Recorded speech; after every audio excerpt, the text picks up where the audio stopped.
Hello and welcome to Pitboards and Podiums with me, Maya Westwick. In today's episode, we are going to be talking all about Toto Wolff. So buckle up and let's start talking F1. Alright guys, so as I said, today we are talking about Toto Wolff. Toto Wolff, for those of you who do not know, is the Mercedes-AMG Petronas Formula 1 team's team principal. He's also the CEO of the team and owns a 33% stake in the team as well. So Toto Wolff is a billionaire motorsport executive, an investor and a former racing driver himself as well. He was born on the 12th of January 1972, so his 52nd birthday is in a couple of days.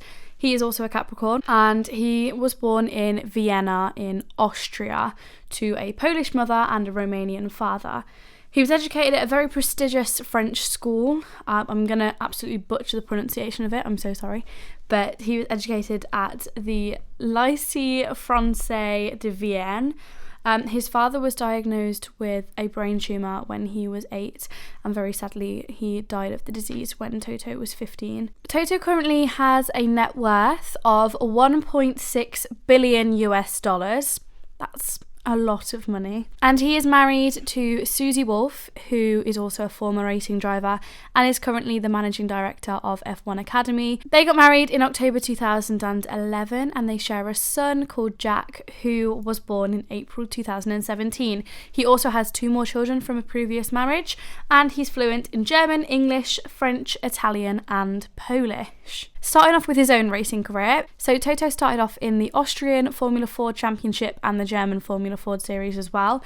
He then, in 1994, won his category in the 24 hours of the Nürburgring and competed in the FIA GT Championship and Italian GT Championship. He was a runner-up at the Austrian Rally Championship and winner of the Dubai 24-hour in 2006, and in 2009 he became a lap record holder at the Nürburgring Nordschleife in a Porsche RSR. So even though Toto is very much a money man and he is always looking at the financial side of things and he's very heavily involved in the business side of things, he also does come very much from a racing background. As an investor, which is obviously where he has made most of his money and how he's got into Formula 1 in the first place, he founded the company March 15 in 1998 and then March 16 Investments in 2004. Initially he focused on internet and technology companies, and he specialises in strategic investments in medium-sized industrial and listed companies, which includes having invested in Williams F1, which is how he got into Formula 1. He is also the co-owner of a sports management company along with former Formula 1 driver Mika Hakkinen, and that is involved in the management of racing drivers throughout the different series, but it does include the management of Formula 1 driver Valtteri Bottas. In April 2020, he acquired a 4.95% stake in Aston Martin Lagonda Global Holdings plc. That was as a financial investment of his, and that has since been diluted down to less than 1%, and it doesn't affect his partnership or operational role in Mercedes. He held a 5% stake in Williams F1, which was sold when Williams was then bought out by the Dorilton Group in 2020. And it was speculated in tabloids in August 2021 that he and Aston Martin owner, boss, CEO Lawrence Stroll were involved in insider trading with respect to the Aston Martin shares, an allegation that was since proved to be unfounded, but of course it was officially investigated because obviously insider trading is illegal. He was also the director and CEO of the Mercedes EQ Formula E team until it folded at the end of the 2022 season and was bought out by McLaren. And he's also the vice chairman of a foundation set up to improve the quality of life for underprivileged children in memory of one of his school friends. The way that Toto got into Formula 1 was through his share in the Williams F1 team. So he bought that in 2009 and joined their board of directors, and then in 2012 he was named their executive director. He He then left Williams in January 2013 to become the executive director of the Mercedes-AMG Petronas Formula One team, acquiring 30% of Mercedes-Benz Grand Prix Limited, with another 10% being held by Niki Lauda and then the other 60% being held by Mercedes-Benz, the parent company. And with this, he took over the coordination of all Mercedes-Benz motorsport activities. By 2016, he had sold all of his shares in Williams F1.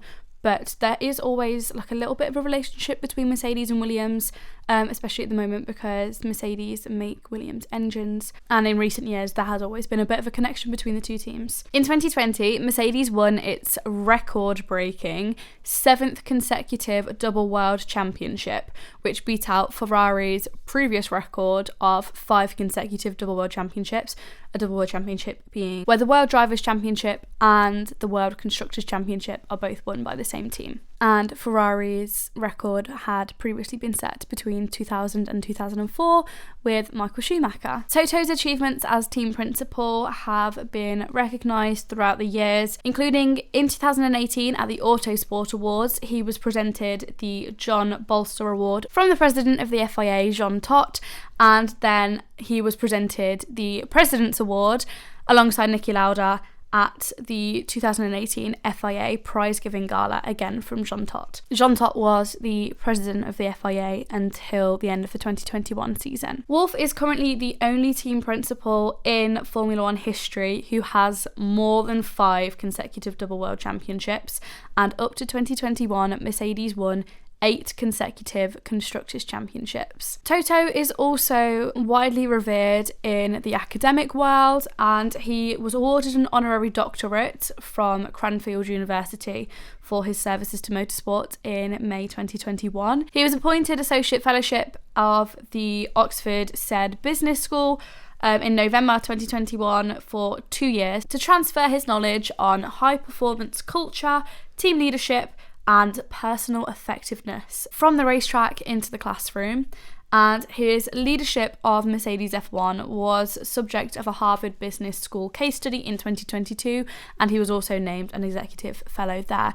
So he is very widely respected within Formula One and the wider world. He obviously knows what he's doing, he obviously knows what he's talking about and where to invest his money, considering he's worth $1.6 billion US, and he has led Mercedes to create the legacy that Mercedes did create over the turbo hybrid era. And obviously, like, Mercedes aren't in the position currently where they used to be for the last decade, but that doesn't mean that they're not going to get back there. I mean, his achievements and the statistics speak for themselves, that Toto Wolff is one of the most accomplished team principals that we have had in Formula One, and his leadership of the team has obviously played a very big role in getting them where they got to. So that's just a little insight into Toto Wolff, because it is his birthday in a couple of days, and obviously I've spoken about Lewis Hamilton recently. I'm going to speak about George in a couple of days, so I thought, in keeping with the Mercedes boys, I would also speak about their team principal. I just wanted to give you a quick little insight into Toto Wolff, because I know that a lot of the Paddock personalities, sometimes when you're new to the sport, it can be a bit overwhelming trying to work out who everyone is and what role they play. So hopefully I've given you a tiny little insight into that. I hope you've enjoyed the episode. I hope it's been a little bit informative for you, for those of you who maybe don't know who any of the team principals are. I will do more on the team principals, not for a little while because I want to get through all the drivers first, but I will talk about all of the team principals at some point. And if you want me to go more in depth and talk about Mercedes as a whole or anything like that, I can absolutely do that in the future. So just let me know in the comments or DM me or whatever. I hope this episode has been a little bit informative for you. I know it's a shorter one, but I think short and snappy, just get out a little bit of information for you to help you kind of know who people are. This week you've got another F1 for Beginners episode on Friday, and then on Sunday it is the driver profile on George Russell. So I hope you have enjoyed today's episode. I hope you're going to enjoy those episodes. If you have, please like, rate, comment, subscribe, all of the above, and I'll see you again in a couple of days for another episode. So yeah, thank you very much for listening. Bye!